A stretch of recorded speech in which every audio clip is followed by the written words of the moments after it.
Boa tarde a todos. Eu gostaria de chamar para compor aqui este painel o Fábio Scartoni, da Vivo, Basílio Pérez, da Abrint, o Wesley Correia, da Network Education, e o Fernando Ferdinand, que é consultor de projetos na área de engenharia e infraestrutura.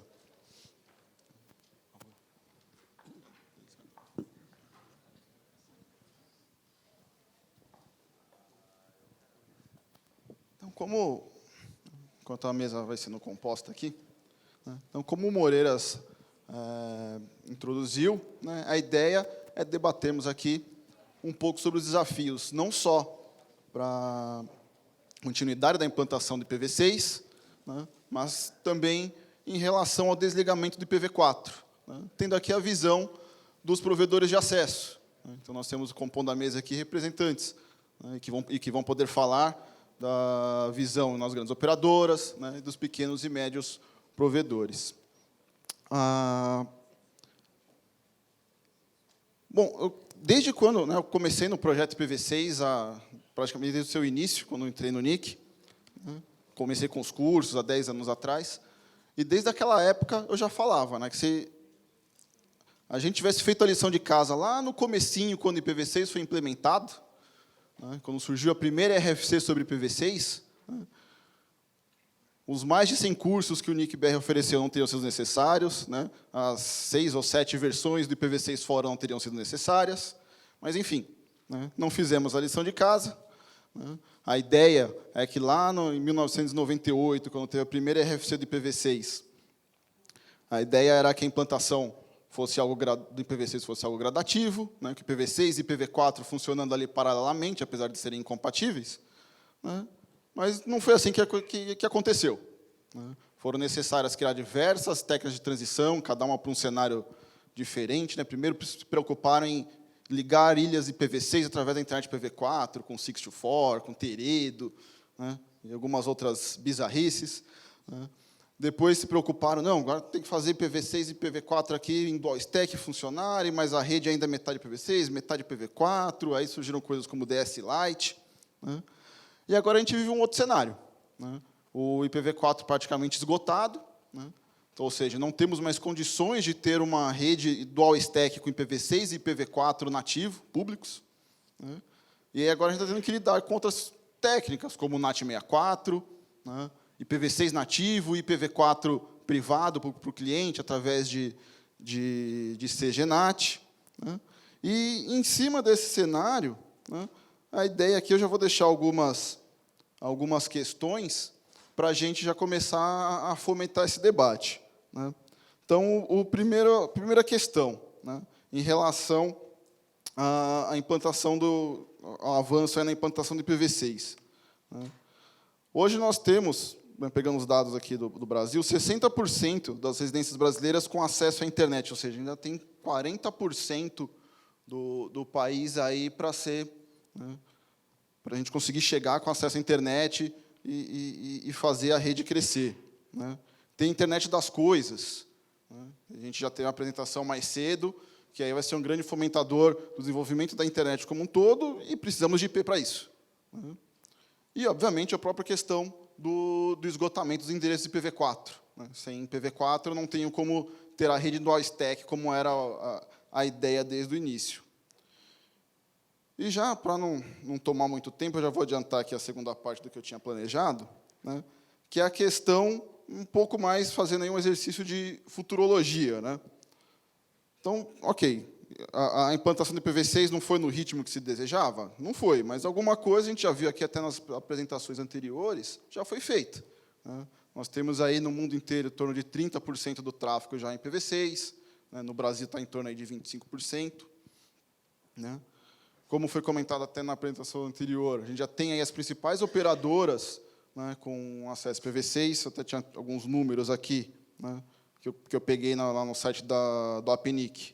A NET com aproximadamente 50%, a Vivo com 70% na rede móvel e 45% na fixa, a Oi 40%, TIM 65%, do tráfego dessas operadoras vindo em IPv6.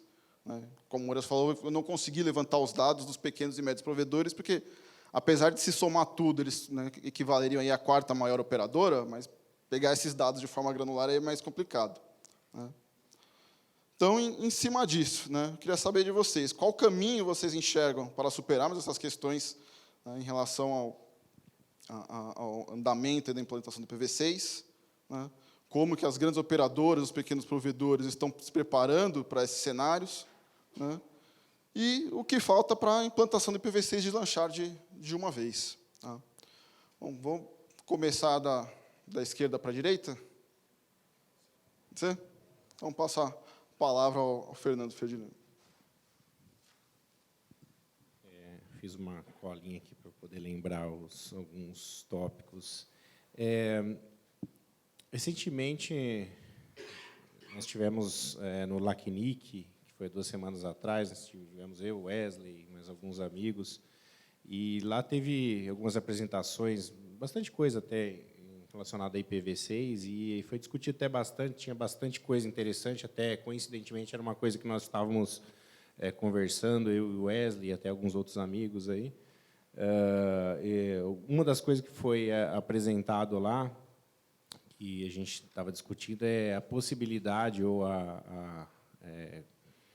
se é possível já operar em alguns cenários com IPv6 only ou não, outras técnicas de transição, né? Foi falado também sobre uma questão interessante, se vale mais a pena você investir em um equipamento de CGNAT, né, que não é barato, ou você investir em CPE, que você vai garantir a entrega do IPv6 para o teu usuário, qual que é a melhor estratégia, os problemas que a gente vai enfrentar ainda por muitos anos, né, que são devices que não têm IPv6, né? Então, por exemplo, Smart TVs é um caso muito comum, né? E eu acho que ainda vai passar bastante tempo ainda para que os fabricantes adicionem o suporte que funcione de verdade, né? Porque só adicionar suporte a gente sabe que não resolve às vezes, né? Então, com relação ao IPv6 only, eu particularmente achei interessantíssimas algumas apresentações, alguns cases que já foram apresentados, que eu assisti não só no LACNIC, mas em outros lugares, mas eu vejo algumas dificuldades, né? Essa dos devices não terem suporte IPv6 é talvez a principal delas, né? As Smart TVs, né? Então, por exemplo, aqui hoje mesmo a gente tem 3 redes Wi-Fi, né? Se vocês olharem aí no celular de vocês, vocês vão ver que tem a rede normal, a maioria está conectada, tem uma que é IPv6 only e tem uma que é NAT 64. O meu celular, que é um Android, e do Wesley também não, de mais 2 amigos do Thiago e do Aloysio, também não se conectam no IPv6 only, porque é uma limitação do Android, né, que ele precisa pegar um V4 para testar a conectividade, então ele reclama, né, failed to obtain IP address. Então, eu vejo aí algumas dificuldades aí para hoje um IPv6 only, se você não tem o controle total dos devices que vão receber aquele IPv6, né? Sempre vai ter alguma coisa que você vai ter problema e aí, se você não tiver como tratar, você vai ter um problema para prover conectividade, né? A questão dos devices sem suporte a IPv6 acho que essa demanda tem que vir do mercado, então vai ser ainda um processo muito longo. Tem outro problema também, né, outro desafio grande que é citado bastante, é a dificuldade de log de qual prefixo IPv6 foi entregue para o usuário quando ele solicitou, né, o prefix delegation, né? Tem alguns equipamentos aí, sabidamente, o Router OS tem alguns problemas de log, ou para informar isso daí para o provedor conseguir guardar. Então, tem empresas, né, os responsáveis técnicos dessas empresas, eles evitam de fazer o deploy de IPv6 para o usuário final por causa dessa limitação. Tem um outro problema também, estou só pensando aqui alguns problemas, talvez os colegas aí possam depois aprofundar um pouco mais, se o tempo permitir aqui, mas um problema que eu percebi no dia a dia de operação de provedor de acesso é o seguinte: a CPS conecta, seja por PPPoE ou qualquer outro protocolo que autentique, ela recebe um prefixo V6 na WAN e recebe o prefixo por prefix delegation para ela instalar na LAN. E isso daí não é algo que acontece sempre, mas eu já vi em diversas ocasiões. E aí, o que acontece? A CPE ela perde a conexão, às vezes, com o provedor, e ela já entregou aquele V6 para os devices dentro da rede. E depois, quando ela se conecta de novo, ela pede um novo prefix delegation, o BRAS entrega, só que, por alguma razão, ela não instala ali na LAN, ou ela instala, só que os devices não pegam o novo IP, então isso começa a dar algum tipo de problema. O usuário que está com V6 no seu device, mas ele não consegue navegar e dá aquela sensação de lentidão, né? Então, uma das maneiras que eu vejo, e eu até simpatizo com essa ideia de tratar esse problema, é trabalhar com a entrega de um prefixo fixo, em vez de dinâmica. Até mais fácil também na questão de identificação do usuário, facilita bastante, né? Um log a menos que você tem que guardar, né?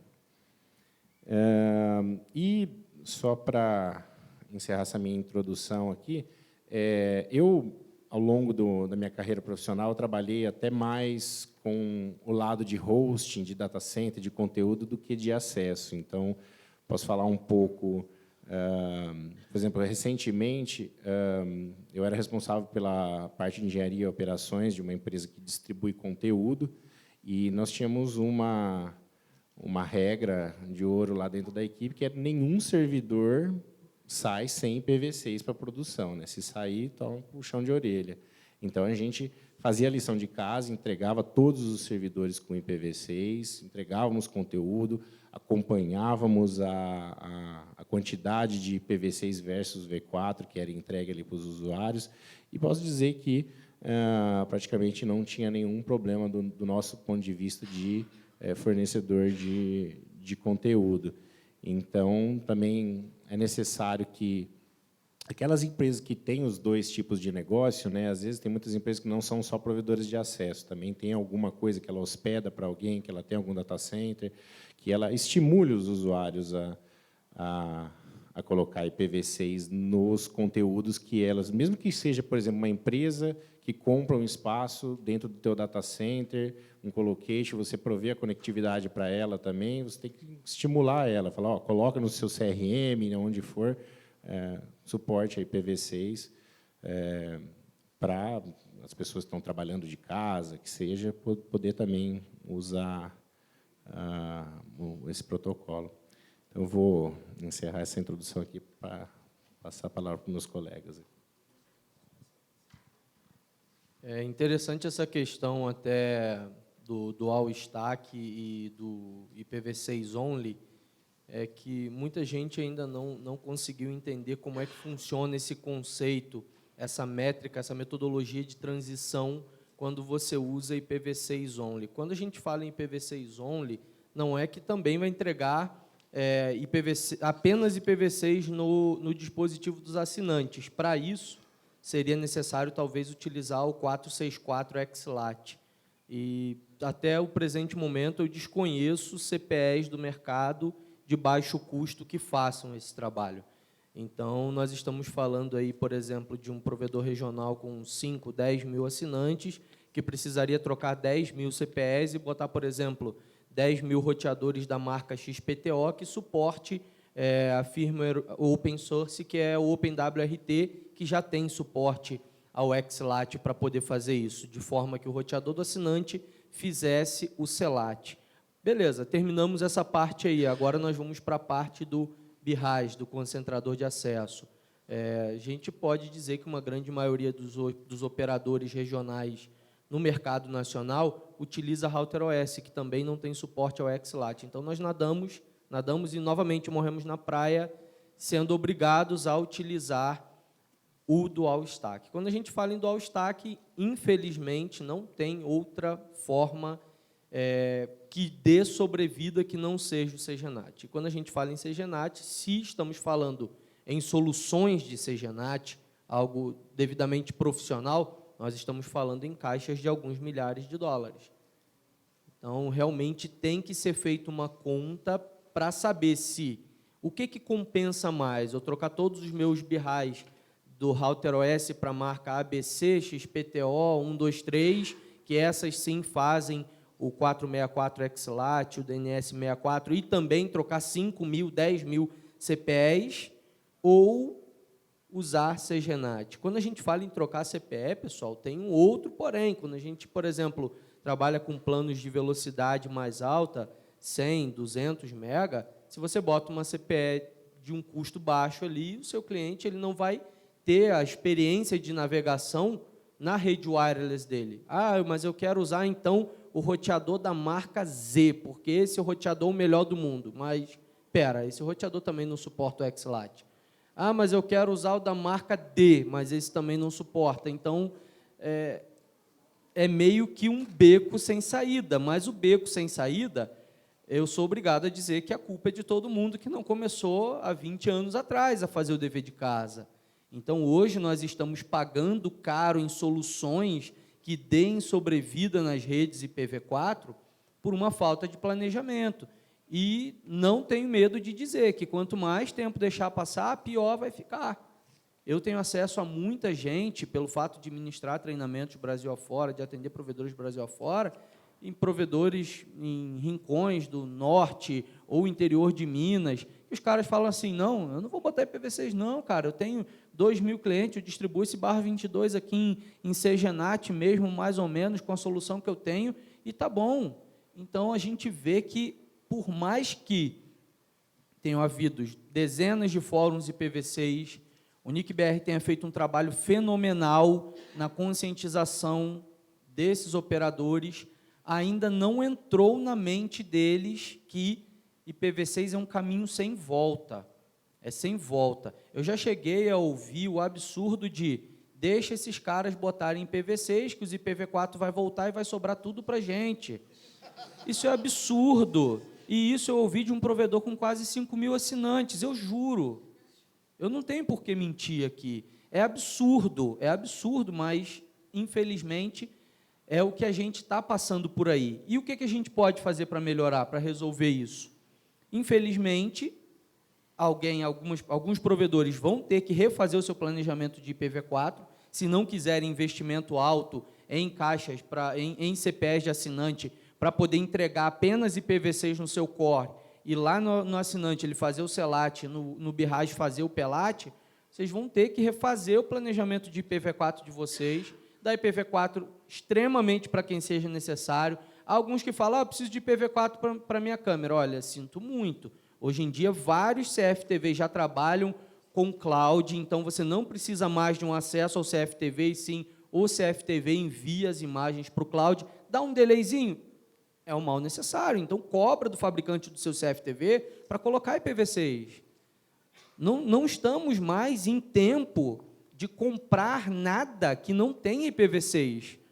Falando de usuário final, até se tolera, mas tem provedores comprando caixas e mais caixas e mais caixas de CPE para colocar nos seus assinantes sem suporte a IPv6. Isso é inadmissível no ano de 2018. Isso é inaceitável. Porque um provedor desse vai gerar problema para várias pessoas, para vários assinantes, para várias operadoras. A internet, ela é um ecossistema que depende de todo mundo para funcionar. Eu não posso ser egoísta de dizer, eu não vou gastar, eu não vou investir. E muitas das vezes o investimento é tempo, é estudo, é capacitação. É entrar no YouTube, ao invés de procurar o vídeo da vovozinha, entrar lá no canal do NIC-BR, vamos estudar aqui as técnicas de transição, vamos ver como é que funciona esse negócio aqui, vamos fazer acontecer. E, infelizmente, se não forem tomadas essas atitudes, não adianta nada o amigo do jogo que estava aqui mais cedo falar assim, vou virar meu jogo todo para IPv6. Vai adiantar? Vai resolver o problema? Não vai resolver o problema. O cara que está no CGNAT vai continuar tendo problema, e se o jogo estiver no IPv6, o cara que não tem IPv6 em casa não vai funcionar do mesmo jeito. Na mesma linha do Wesley, eu acho que, na visão de uma operadora, na visão da Vivo, isso está acontecendo da mesma forma. A gente está recebendo muitos clientes, principalmente clientes corporativos, que vem até hoje com a gente dizer que, olha, para comprar o link de vocês, eu preciso de IPv4. A essa altura do campeonato. Então, assim, está claro que esses 10 anos a gente evoluiu muito na parte de infraestrutura, os provedores se prepararam para isso, as redes estão prontas, estão funcionando, vocês têm os números aí para ver, mas falta um pedaço dessa história, né, para que realmente todo mundo possa aproveitar o IPv6 no Brasil como um todo. Quando a gente fala do usuário final, onde a gente, principalmente onde a gente não tem tanto controle, que é o mercado corporativo, é o cliente do cliente que a gente está falando, é aí que ainda a gente enxerga muito despreparo e um receio mesmo de investir. Ainda existe uma dúvida, por mais que isso seja impensável hoje em dia, aí existe uma dúvida se vale a pena isso acontecer. Quando a gente começou a pensar em IPv6 na Vivo, isso faz muito tempo, em que a gente, mais ou menos isso, uns 8 anos, alguma coisa assim, estava bem na época da discussão de qual é a técnica de transição que a gente vai usar, qual é a melhor estratégia. Lembro de ter participado de diversos fóruns como esse, junto com o NIC, junto com outros operadores, discutindo qual é o caminho a seguir. E nesse momento, quando a gente começou a defender o projeto dentro de casa, dentro da empresa, a reação imediata era a mesma. Então, eu me lembro da gente defender internamente, para o pessoal financeiro, para o pessoal que vai aprovar investimento, etc., eles me diziam assim, cara, você tem certeza que IPv6 não é o bug do milênio? Você tem certeza que esse negócio vai acabar mesmo? Eu preciso fazer esse investimento? Eu falo, cara, eu garanto que se a gente não fizer esse investimento, a gente vai parar a venda daqui a alguns anos.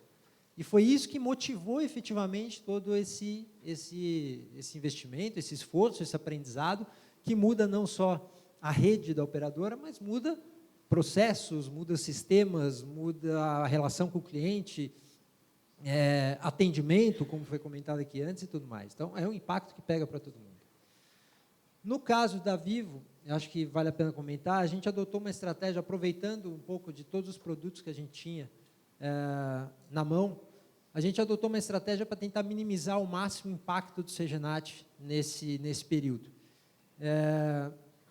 Compartilho da opinião de que muitas vezes já foi falado aqui, o CGNAT a gente não consegue fugir, a partir do momento que a gente adotou o Dual Stack como estratégia, um dos IPs que está lá dentro é o IPv4, o IPv4 acabou, é preciso fazer CGNAT, aí não tem saída.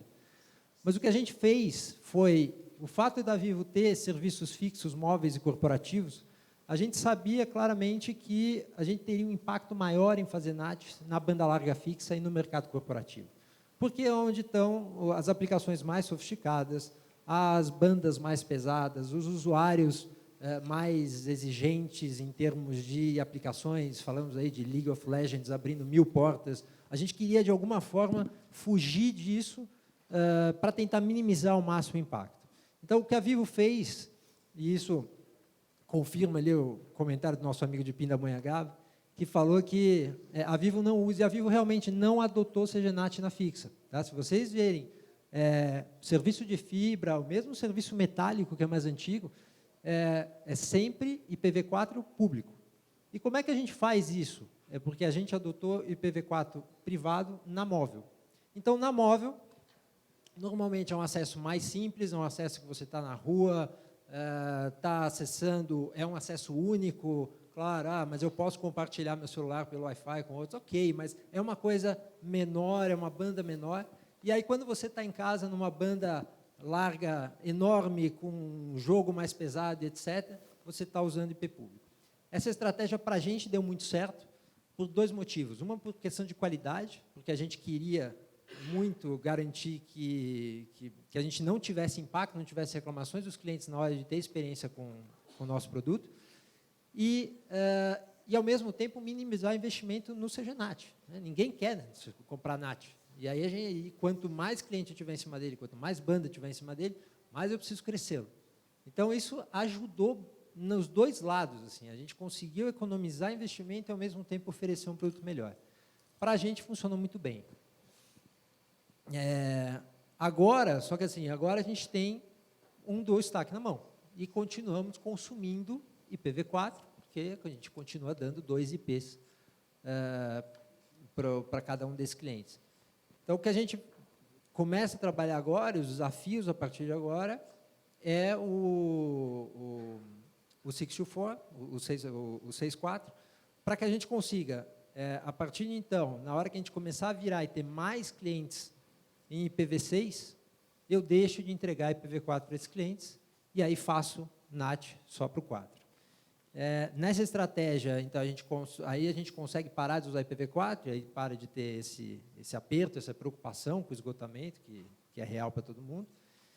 E eu acho que estamos perto disso, porque com os números que foram falados aqui, a Vivo hoje é a 9ª operadora no mundo em termos de volume de IPv6, 75% do móvel já roda em IPv6, 45% já roda da fixa, também já roda em IPv6, e aí com esses números significam que para a gente já está muito próximo de valer a pena fazer a virada. E é isso o desafio agora em termos de próximos passos. Bom, vou falar um pouco pela visão dos provedores de acesso. A Brint já está envolvida com essa questão do IPv6 há muitos anos. A gente tem participado de vários fóruns, tem colaborado com a implantação do IPv6. Conheço vários provedores que têm feito o dever de casa e têm implantado o IPv6, mas realmente não é a maioria dos provedores que implantou o IPv6. É uma minoria dos provedores que tem o IPv6 já funcionando dentro da sua rede.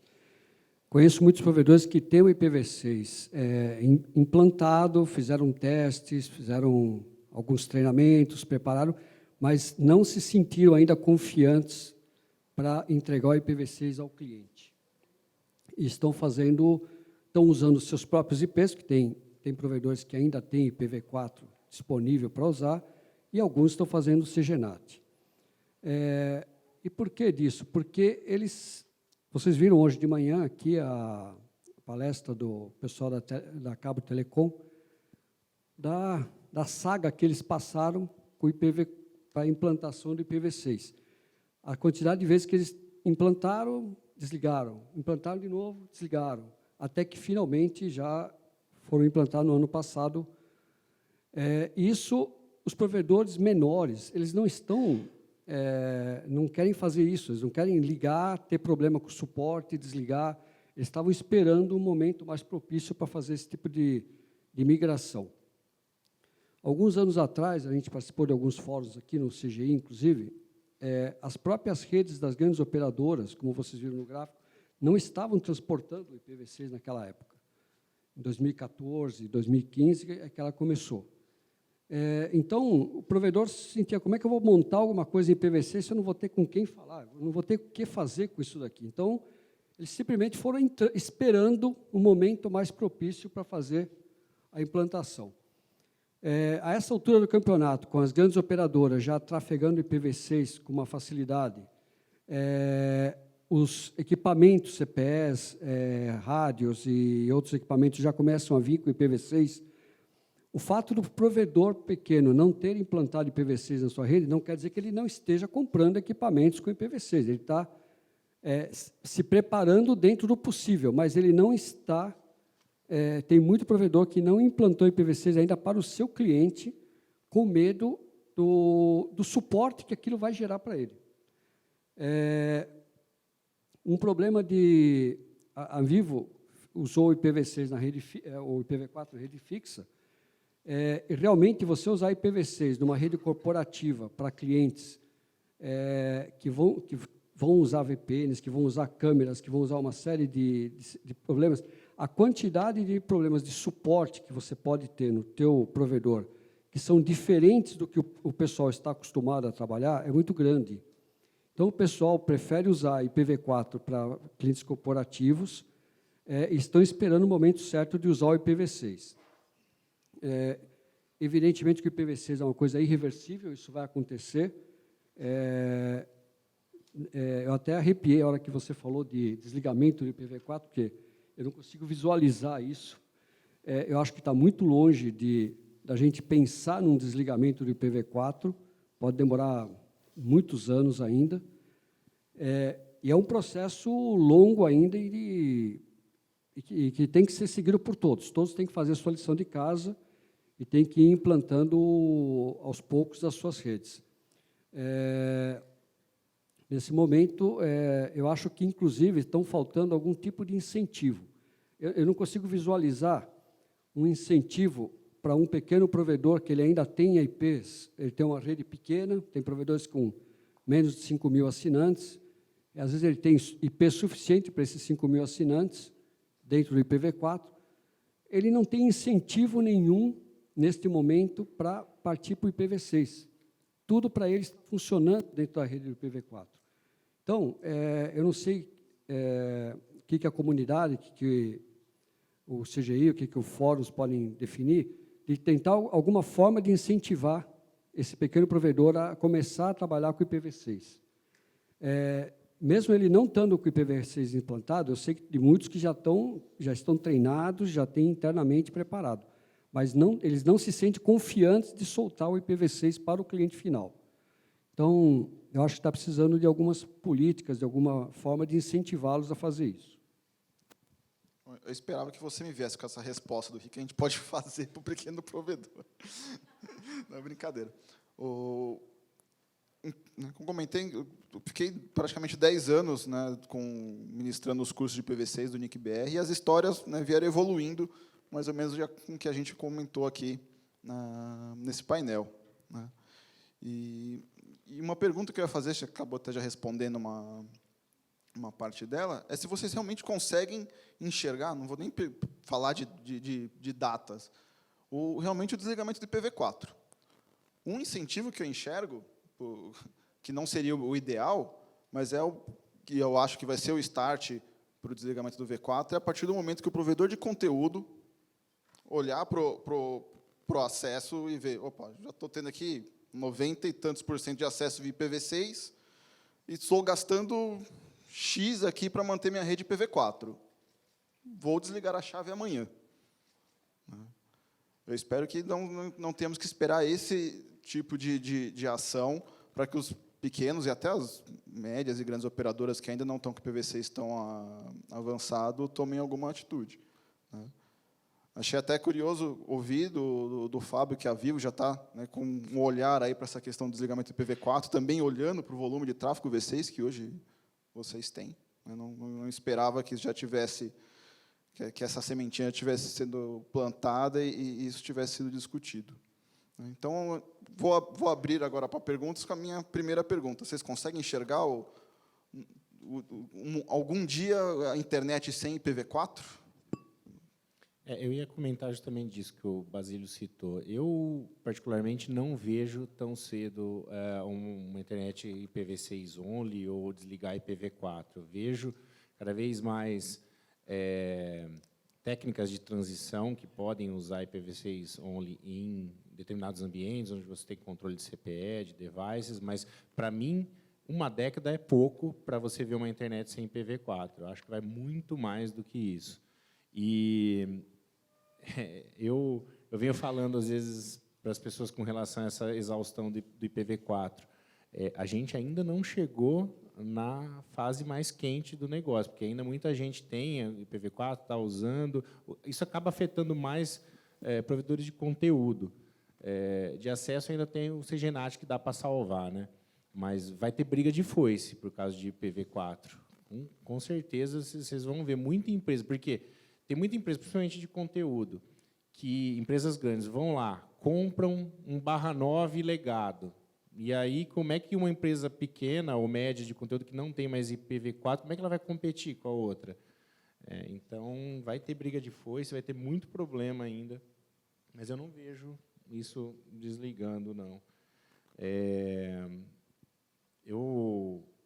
Eu ia citar só um exemplo rapidamente aqui, eu até estava comentando agora há pouco ali fora com a Bárbara do IDEC, com o Eduardo, o Nick, um caso que eu passei de falta de IPv6, como isso pode degradar o serviço.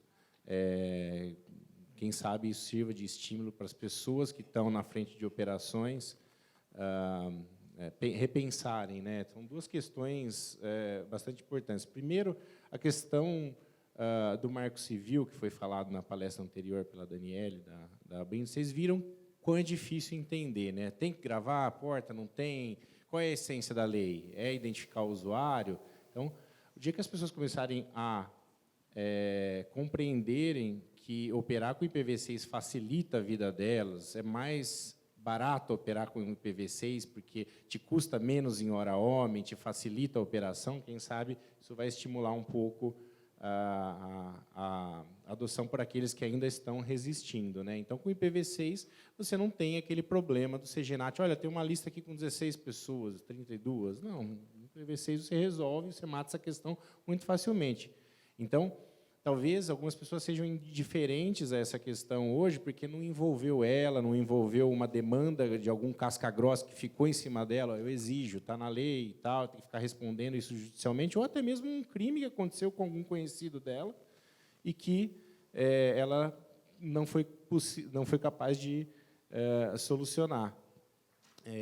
Mas o caso que eu ia relatar é o seguinte: tem um caso de um provedor de internet que atende a casa da minha sogra, e tem lá GPON, bonitinho, fibra ótica, velocidade boa, só que o que eles fizeram? Eles não entregam IPv6, estão longe de entregar IPv6, entregam o que eu chamo de NAT porco, que é o NAT, aquele que você bota um atrás de 254 ou mais, né?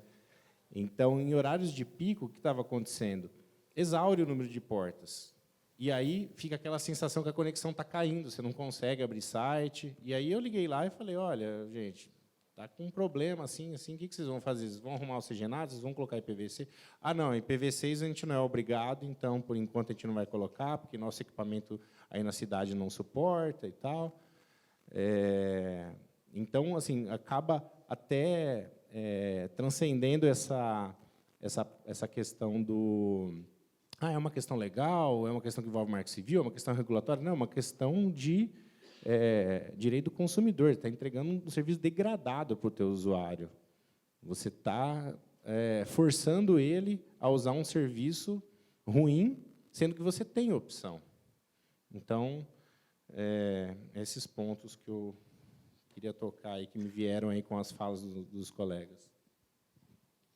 Até complementando o Basílio, e nessa mesma linha do Frediani, eu vejo que o prazo, a data ideal, a melhor data para se colocar, para se implantar um IPv6 numa rede, para mim, pessoalmente falando, e com a experiência que eu tenho de trabalho, já passou algum tempo. Tá? Já passou aquele tempo de que o meu concentrador não suporta, o meu BGP não suporta, a minha operadora não entrega, a minha CPE não entrega, o meu rádio não funciona. Hoje nós temos tudo ao nosso favor. Eu comecei a implantar IPv6 no provedor que eu tinha há 6 anos atrás, quando nós tínhamos uma latência para o DNS V4 do Google de 10 milissegundos e para o V6 do Google de 250 milissegundos. Então, era bem impraticável você colocar uma coisa dessas em produção. O amigo ali de Pindamonhangaba, ali, que provavelmente joga e gosta de um NAT, gosta de um tudo, você gosta do NAT, né? Você ia sofrer. Você ia sofrer, entendeu? Então, hoje, nós já temos latência, jitter, tudo equiparado. Eu não vejo mais nenhuma desculpa. E eu vejo do outro lado. Ásia e Pacífico já não tem mais IPv4. O APNIC já zerou faz tempo. Como é que será que eles estão se virando lá? Eles estão fazendo IPv4 brotar da terra? Eles não estão fazendo IPv4 brotar da terra. Eles estão trabalhando com IPv6 only. Agora, Ásia e Pacífico, eu tenho parentes, eu tenho um primo lá no Japão. Aí, vamos supor que na casa dele seja IPv6 only e na minha casa seja IPv4 only e ele queira fazer comigo uma videochamada no WhatsApp. Alguém já parou para analisar o que pode acontecer nesse meio aí? Por que vai ter travamento? Porque a plataforma do WhatsApp vai precisar fazer essa tradução, não vai ser mais uma comunicação ponta a ponta ou fim a fim. Porque nós estamos falando de 2 protocolos diferentes que não coexistem e não conversam entre si. Pois é, exatamente. Então, nós temos vários argumentos que hoje justificam. De novo, para mim, pessoalmente, tá? Não estou botando palavras em ninguém aqui, mas, para mim, pessoalmente, não há nenhum argumento técnico que justifique adiar mais um dia sequer a implantação de IPv6. Eu não estou falando de uma semana, de um ano, eu estou falando de um dia sequer, eu estou falando que o cara que está adiando um dia, ele está 2 anos atrasado, 2 anos e um dia atrasado. Ele está 3 anos e um dia atrasado, porque não tem mais justificativa. O registro BR está manobrando como pode os recursos de numeração, fase 3 de esgotamento, daqui a pouco vem fase 4 de esgotamento, fase 5 de esgotamento, até que acabou. E aí? E quando acabou vai ser obrigado? Então, se a gente pode ir pelo caminho bom agora, fazer laboratório, não estou dizendo para, vamos botar na casa de todo mundo. Não. Todas as empresas têm colaboradores. Pega os seus colaboradores, 10, 15, 20, 30, coloca na casa deles. Ó, pessoal, acelera, usa, testa, me traz relatório. O que você achou? Como é que você está? Poxa, o cara que é gerente de rede, gestor de rede, ele pode colocar na casa dele. Quem melhor para ter um senso crítico de qualidade de conexão do que ele? Conversa com o cliente jogador. Você, quero fazer uma experiência com você. O que você acha? Vou botar 100 mega na sua casa, só que eu vou colocar também o IPv6. Eu quero que você, durante 30 dias, use sem moderação e me diga o que você achou, aonde você encontrou problemas. Usa esses clientes que volta e meia ligam para incomodar porque o jogo não funciona, porque isso não funciona, porque aquilo não funciona, se alia a eles. Quem melhor do que quem está lá na outra ponta para poder trazer esses relatórios para a gente? Eu tenho certeza que qualquer cliente jogador que tem 10 megas, se você colocar 100 mais um IPv6, ele vai rir de orelha a orelha e vai fazer os testes que você precisa. Então, novamente, eu reforço. Quem está adiando um dia, está atrasado 2 anos e um dia, 3 anos e um dia. Porque hoje não tem mais desculpa. Hoje dá para você fazer CGNAT em Linux, dá para você fazer CGNAT em RouterOS, dá para você fazer CGNAT em Juniper, em Cisco, em que você quiser. Dá para você comprar soluções como a 10, Houston e outras soluções mais no mercado. Dá para fazer coisas com muito investimento e coisas com o que você tem dentro de casa. O que precisa? Primeiro, investir tempo, que, de novo, já está atrasado. Depois que você investiu tempo, bora trabalhar, bora botar a mãozinha na massa, vamos fazer, porque, se não for assim, a visão que eu tenho, apesar de eu concordar e corroborar com o Frediani de que 10 anos é pouco para desligar o IPv4, 20 anos talvez seja pouco, mas a previsão que eu tenho é exatamente a mesma que o Rodrigo falou. Os grandes geradores de conteúdo vão ver que eles estão gastando muito dinheiro mantendo uma rede legada. Será que eles vão fazer investimento em uma caixa que suporte 2 milhões de rotas IPv4 ou que suporte 1 milhão de rotas IPv6? Os caras vão investir numa caixa com IPv6 e o IPv4 vai começar a perder a qualidade, vai começar a ficar para trás, como já deveria estar para trás há muito tempo. Eu vou abrir para perguntas, já que tem um pouquinho de tempo ainda. Por favor.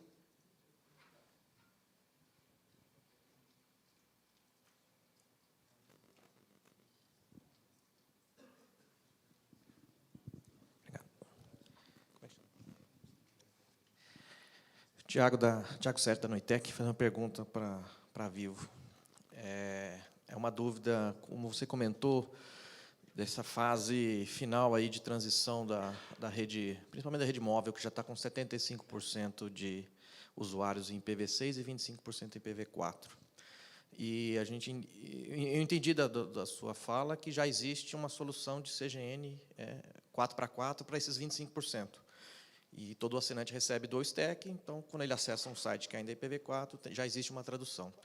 E a pergunta é, qual foi a vantagem, ou qual é o grande benefício que vocês enxergaram, se puder explicar, obviamente, de passar essa tradução de 4x4 para 64 e transformar tudo em IPv6 nativo, mas, obviamente, que vocês vão precisar ainda da tradução 64, porque não são todos os sites, não são todos os conteúdos que mudaram. O painel já expôs aí que provavelmente vai ficar 20, 25 anos ou muito mais do que isso, né? Então, se você já fez um investimento, já tem toda a plataforma fazendo o NAT 4.4, provavelmente o mesmo equipamento faz o NAT 64, então o investimento já está ali. Qual foi esse diferencial que eu queria entender? ao invés de deixar naturalmente o IPv4 ir se esgotando e, enfim. Obrigado. É uma ótima pergunta, Thiago. Assim, quando a gente fez esse plano de transição para o IPv4, o 6.4 já é um objetivo nosso desde lá de trás.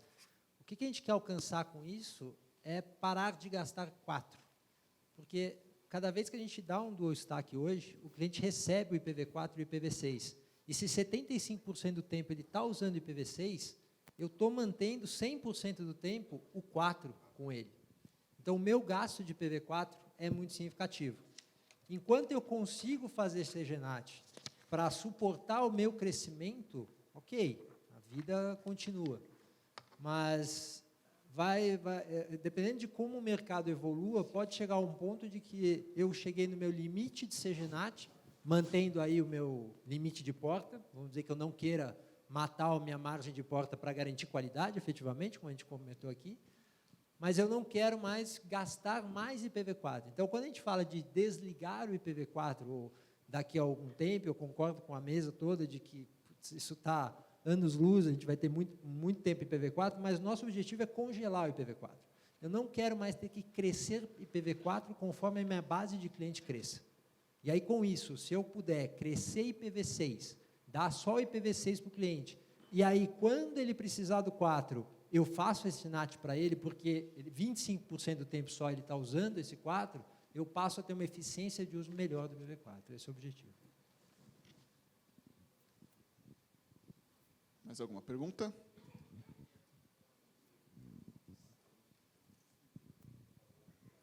Levaram o microfone, desculpa. Então, eu só não entendi esse ponto, porque não é assim, você não tem como impedir o assinante de acessar o conteúdo que é só V4. Ele quer acessar, por exemplo, o site da prefeitura que está em PV4 e nunca mudou. E vai estar lá em PV4 mesmo e pronto. Então, você não vai gastar mais, porque aquele IP que está no NAT, fazendo NAT 64 ou fazendo 44, o IP exposto à internet vai ser o mesmo. E vai variar de acordo com, na verdade, o uso do assinante. Quanto mais pessoas estiverem acessando aquele site da prefeitura, mais NAT você vai ter que fazer. Então, eu só queria entender essa diferença do 4464.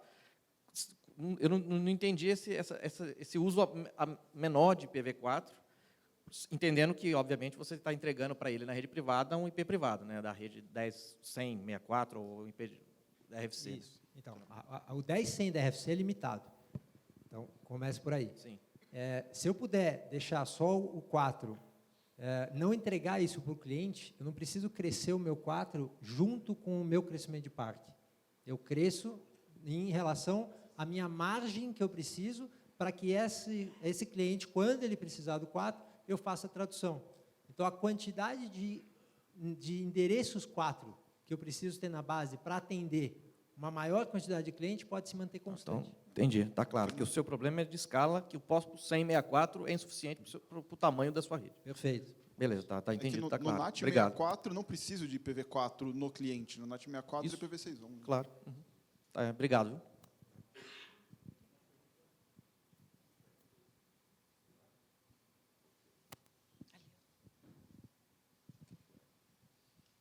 Scartoni, curiosidade.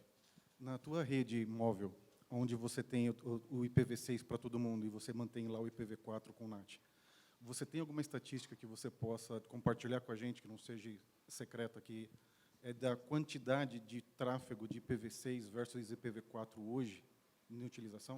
O quanto que o IPv6 já está sendo, nessas redes que o pessoal tem as duas opções, o quanto significativo já é o IPv6 puro? Um dado que é público é a rede da Vivo como um todo, juntando todos os produtos, a gente está em torno de quase 50% de tráfego IPv6, tá? Em volume de tráfego. Isso não muda muito em relação aos diversos produtos. Na móvel, ele ainda é mais concentrado. Então, todo esse tráfego, quando a gente fala que 75% dos clientes já estão acessando o IPv6, e a gente sabe que hoje mais de 70% do tráfego está disponível em V6, eu não tenho esse número medido, mas eu posso dizer que está em torno de 70%, mais ou menos, então, o volume de tráfego IPv6 olhando só para móvel. Olhando como um todo, quase metade. Então, assim, o objetivo, que eu digo do 6.4, ele passa a fazer sentido para a gente na hora que passar da metade, porque aí eu passo a economizar efetivamente.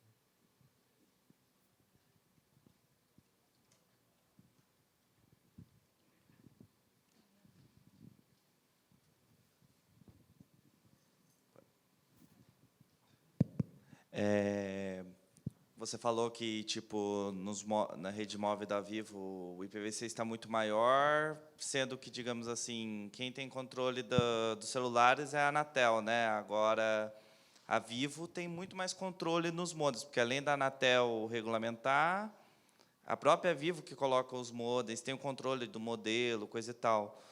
Tem alguma explicação de por que na rede fixa tem menos IPv6 do que na rede móvel? Sendo que a móvel, a Vivo não tem controle nenhum? Tem, duas. Na verdade, assim, vamos falar comparando os dois segmentos, tá? O mercado móvel é um mercado de consumo muito ágil. Então, assim, as pessoas querem ter o último telefone, querem trocar. A troca de celular é muito rápida. Isso é verdade. Então, o que a gente vê é que as próprias pessoas têm o interesse de ter um telefone melhor e, na hora que tem um telefone melhor, ele já vem e é compatível com o IPv6. Então, essa troca a gente enxergou ela acontecendo muito rapidamente dentro da base. Para o mercado fixo, já faz pelo menos uns 3 anos, mais ou menos, de que a gente não homologa e nem instala mais nada de equipamento em casa do cliente que não seja compatível com o IPv6. Teve um trabalho grande com o pessoal de CPEs, de modems, para garantir isso. A gente homologa cada um dos equipamentos que vão para a casa dos clientes e a gente garante que todos são compatíveis com o IPv6. O que existe, sim, é um legado, né? Quem já tinha equipamento há mais tempo, esses caras a gente não trocou proativamente. Está sendo trocado naturalmente conforme, dá defeito, precisa trocar, o cara pede um serviço que aquele modem não é compatível, então precisa trocar. Esse tipo de coisa está acontecendo, exatamente para que não seja feito um investimento de uma vez só, que seria muito pesado. Além disso, tem uma incompatibilidade dos equipamentos que estão atrás. Então, assim, muitas vezes você tem um modem que é da operadora, mas o usuário prefere usar um router dele, porque tem um alcance de Wi-Fi maior, por exemplo. Mas esse roteador dele não é compatível. Então, para as nossas estatísticas, esse cara está navegando em 4. Ou então ele está acessando algum dispositivo, uma TV que não é compatível, etc. Então, quando a gente fala da casa cliente, entra num ambiente muito mais descontrolado, embora o operador controle o modem, do que o celular, que o cara foi na loja, trocou o celular e imediatamente o cara é compatível. A gente passou a ver o mercado móvel muito mais controlado em termos de IPv6 do que o mercado fixo. Agora, uma última pergunta, não sei se eu vou atrapalhar o tempo aí também, né? Como eu até falei agora anteriormente, o que digamos, pode explicar, por exemplo, às vezes, quando eu até falei, tipo, eu chego na casa da pessoa, é o modem da Vivo, não tem nenhuma outra coisa por trás, router do próprio cliente, essas coisas. Não é um, não é dois, tá? São vários, então não é uma coisa que digamos, é problema específico. Por exemplo, vamos lá, a pessoa recebe Dual Stack, você entra na configuração do modem e você vê o Dual Stack funcionando, só que, digamos, você chega no computador do cliente ou você chega no celular do cliente, o que está funcionando, o que já é funcionável em PV6 está beleza, está funcionando. Agora, vamos lá, em sites ou coisas específicas que funcionam em IPv4, às vezes funciona, às vezes não, daí você vai olhar, está escrito IPv4 sem internet, mesmo a pessoa estando recebendo o IPv4 certinho, digamos, no modem. Entendeu? Isso daí acontece tanto na fibra quanto no ADSL. Então, se eu entendi direito, ele acessa os sites, alguns sites de IPv4 não funcionam. Sites que são em IPv4 não funciona. Agora, por exemplo, o Facebook, o WhatsApp, que já é migrado para IPv6, funciona. Agora, se a pessoa vai especificamente acessar alguma coisa IPv4, então, não funciona. Verdade, ele está navegando IPv6 only. Está navegando IPv6 only, mas só que se você entra no modem do cliente, você vai ver que está recebendo o IP público IPv4, entendeu? Isso daí não chegou esse caso para mim, mas se você puder me passar alguns exemplos, alguns e-mails, eu te passo meu e-mail e a gente vai investigar. Não conheci, não. O Ferdinand pediu a palavra antes de encerrar. Só deixar uma rápida reflexão para aqueles que talvez, o pessoal que cuide de operação, que talvez ainda tem alguma resistência, porque conversando com algumas pessoas, às vezes, que tem alguns milhares de clientes já em operação, eu pergunto por que você ainda não colocou. Uma das principais razões que eu ouço desses gestores técnicos é: eu tenho que ajustar a CPE, ou seja, acessar a CPE e ativar o suporte IPv6, ou fazer um upgrade de firmware e tal, e, obviamente, isso custa, né? Você tem que alocar alguém para fazer isso, às vezes tem que trocar a CPE, às vezes você tem que mandar alguém na casa do cliente, tudo isso gera custo. Só que uma reflexão a fazer também é: será que eu não estou tendo outros custos por deixar de fazer isso? Como, por exemplo, eu estou investindo em CGNAT, então eu tenho que comprar um equipamento, como o Wesley falou, que custa alguns milhares de dólares. Então, quanto mais tráfego eu passo naquele equipamento, mais caro ele é. Então, se eu tiver o V6, ele vai seguir um outro fluxo dentro do meu backbone, né? Não vai passar por aquela caixa cara, ela vai ter cada vez menos tráfego, vou ter menos demanda. Mesma coisa com relação a logs, né, que você tem que guardar. O log de um CGNAT te custa mais, né, porque é um sistema mais complexo, você precisa de alguém para extrair aquele dado de lá. Então, com o IPv6 também isso se torna mais fácil. Então, vale fazer essa comparação e ver se você não está tendo outros custos escondidos que você não está vendo, que com a implantação do IPv6 poderia te facilitar e até te reduzir custos operacionais. Infelizmente, já não temos mais tempo. Na verdade, já gastei uns 10 minutos a mais do coffee break. Não me xinguem. Queria agradecer, Ferdinand, Wesley, Fábio, Basílio. Muito obrigado. Obrigado a todos.